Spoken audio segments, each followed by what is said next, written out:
खुशबू,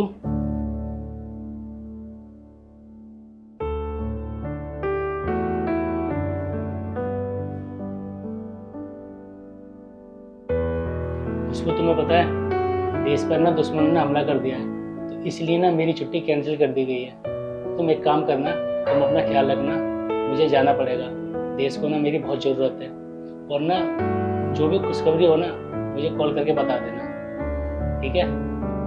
हाँ सनी, तुम ना टेंशन मत लो, मैं अपना ध्यान रखूंगी और तुम भी अपना ध्यान रखना। और हाँ, कोई भी गुड न्यूज़ होगी ना मैं तो पक्का इन्फॉर्म कर दूंगी।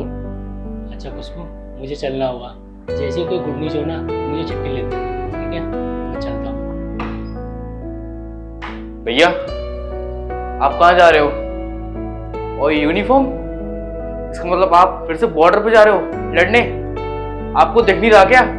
भाभी प्रेग्नेंट है, उनको आपकी जरूरत है और घर को भी आपकी जरूरत है। लेकिन आपको क्या, आपको तो देश की पड़ी है, आपको तो बस देश से ही प्यार है। हमसे, घर से और भाभी से तो प्यार है ही नहीं। अरे आपने एक बार भी सोचा आपके जाने के बाद भाभी का क्या हाल होगा? और आपको पता है ना कि भाभी की कभी भी डिलीवरी हो सकती है, फिर भी आपको बॉर्डर पे जाना है। आपको ना बस पैसों से प्यार है और आप पैसों के लिए ही काम कर रहे हो। अगर आप पैसे नहीं कमाओगे तो अपनी ऐशो आराम की जिंदगी कैसे बिताओगे? आपकी ऐशो आराम पहले जरूरी है, ना कि हम लोग, ना भाभी, ना आपका होने वाला बच्चा। और भैया आप मुझे एक बात बताओ, देश में और भी तो फौजी हैं, क्या सिर्फ आपने ही ठेका ले रखा है देश की सेवा करने का, देश की रक्षा करने का? वो फौजी नहीं कर सकते क्या? देखो भैया मैं पहले ही बता रहा हूँ, आप घर छोड़ के बॉर्डर पे नहीं जाओगे। जब तक भाभी की डिलीवरी नहीं हो जाती तब तक आप यहीं रहोगे, समझे आप? और आपको ना ज्यादा देशभक्ति छड़ी हुई है ना, आपको एक बात बता दूं, जब आप देश के लिए शहीद हो जाओगे ना तब आपको बस मेडल पकड़ा देंगे और कुछ भी नहीं। जानता क्या तू आर्मी के बारे में? तुझे पता है जब मैंने तेरी भाभी से शादी की थी, 7 फेरे लेते वक्त मैंने कसम खाई थी कि उसका साथ कभी नहीं छोड़ूंगा। ऐसी मैंने आर्मी ज्वाइन की थी जब मैंने शपथ ली थी कि देश की सेवा के लिए मैं मर जाऊंगा और मिट जाऊंगा। तुझे कुछ पता है आर्मी के बारे में? और तुझे पता है मैंने एक कसम और खाई थी ज्वाइनिंग लेते वक्त कि अपने देश का सर कभी झुकने नहीं दूंगा। और ऐसे आराम की बात करता है तू कुछ जानता है? चाहे सर्दी हो या गर्मी हो, बरसात हो, हम 24 घंटे बॉर्डर पे देश की सेवा के लिए खड़े रहते हैं। तू एक परिवार की बात कर रहा है, यहाँ ना लाखों परिवार की बात होती है। हम उनकी सेवा करते हैं, देश की सेवा करते हैं। तुझे कुछ पता है?